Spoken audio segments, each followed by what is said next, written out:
नमस्कार, सुकांशीज किचनमध्ये आपल्या सगळ्यांचं खूप खूप स्वागत आहे। आज आपण नवशिकेही सहज बनवू शकतील असा हलवा फिश फ्राय करणार आहोत। चला तर मग वेळ वाया न घालवता रेसिपीला सुरुवात करूयात। इथे मी हलवा फिश पाण्याने 3 वेळा स्वच्छ धुवून घेतलेला आहे। याच्यामध्ये आपण आता थोडंसं मीठ ॲड करून घेऊयात। अर्ध्या लिंबाचा रस आपण ह्याच्यावरती पिळून घेणार आहोत। तुम्ही ती लिंबाऐवजी जे कोकमाचं अगळ असतं ना तेही वापरू शकता किंवा जे चिंचेचं पाणी असतं तेही वापरू शकता। माशावरती लिंबू पिळून झाला आहे। आता हे जे लिंबाचा रस आहे ना तो सर्व माशाला सर्व बाजूने हाताने पण व्यवस्थित लावून घेऊयात।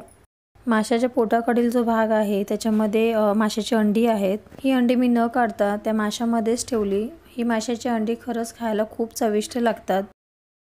माशाला मीठ आणि लिंबाचा रस सर्व बाजूने व्यवस्थित लावून झालेला आहे। आता 5 मिनिट आपण हे असेच मॅरिनेट करायला ठेवणार आहोत। एका डिशमध्ये हळद अर्धा चमचा, धणे पावडर 2 चमचे, तिखट मसाला 2 चमचे आणि काश्मीरी मिरची पावडर 1 चमचा घेतला आहे। चवीप्रमाणे मीठ। हे सर्व मसाले आपण चमच्याने एकत्र करून घेऊया। 5 मिनिट झाले आहेत। आपण जे मासे मॅरिनेट करत ठेवले होते त्या माशांना हे मसाले आता आपण सर्व बाजूने लावून घेऊयात। इथे आपण पाण्याचा वापर नाही करणार। इथे मीठ आणि लिंबू लावल्यामुळे माशांना ओलसरपणा आलेला आहे। त्याच्यामुळे आपण इथे कोरडे मसालेच ह्या माशांना लावून घेणार आहोत। कोरडे मसाले लावल्यामुळे मसाले माशांना व्यवस्थित चिकटून राहतील। एका बाजूने माशांना मसाले लावून झालेले आहेत। आता दुसऱ्या बाजूनेही माशांना पण मसाले लावून घेऊयात।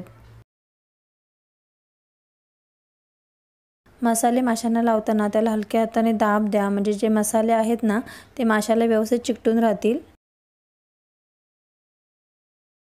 अशा प्रकारे माशाला सर्व बाजूने हे मसाले असे लावून घ्यायचे। 5 मिनिट हे मासे आपण असेच मॅरिनेशन करायला ठेवूया।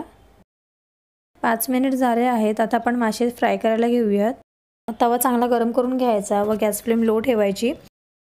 तव्यामध्ये मी 3 चमचे तेल ॲड करून घेते। तेल चांगलं गरम झालं आहे। आता तव्यामध्ये जितके मासे राहतील तितके मासे आपण तव्यामध्ये ॲड करून घेऊया। तेलामध्ये मासा सोडताना गॅस फ्लेम लो ठेवा। मीडियम गॅस फ्लेम ठेवल्यामुळे तेल अंगावरती उडू शकतं। तुम्ही इथे माशाला रवा आणि तांदळाचं जे कोटिंग असतं ना तेही लावू शकता, पण मी आज इथे असे साधेच मासे फ्राय करणार आहे। गॅस फ्लेम इथे मंदच ठेवा आणि 2 मिनिट माशाची एक बाजू पूर्ण शिजवून घ्या। 2 मिनिट झाले आहेत। आता मासा अलगद आपण उलटून घेऊयात।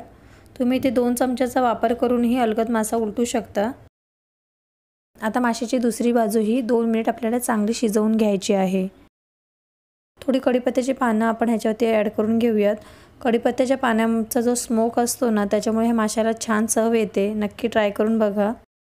कढीपत्त्याची पानं ॲड केल्यानंतरला पुन्हा 2 वेळा हे मासे आलटून पलटून आपण शिजवून घेणार आहोत। असं केल्यामुळे कढीपत्त्याचा जो फ्लेवर आहे तो माशाला सर्व बाजूने चांगला लागेल। येथे आपला हलवा फिश फ्राय करून झाला आहे। आता एका ताटामध्ये आपण हे मासे काढून घेऊयात।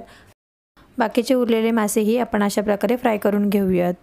घरी कोणी गेस्ट आले आणि तुम्ही अशा प्रकारे हलवा फिश फ्राय केलात तर ट्रस्ट मी ते तुमचं कौतुक केल्याशिवाय राहणार नाहीत। फक्त काही मसाले वापरून तुम्ही ही फिश फ्राय केली आहे याच्यावरती कुणाचा विश्वासच बसणार नाही। इतकी ही टेस्टी हलवा फिश फ्राय बनते। तुमच्याकडे ही हलवा फिश फ्रायची रेसिपी कशी करतात मला नक्की सांगा। तुमची पद्धत मी नक्की ट्राय करेन। आजची रेसिपी जर तुम्हाला आवडली असेल तर आपल्या चॅनलला लाईक करा, सबस्क्राईब करा आणि बेल आयकॉन दाबायला विसरू नका।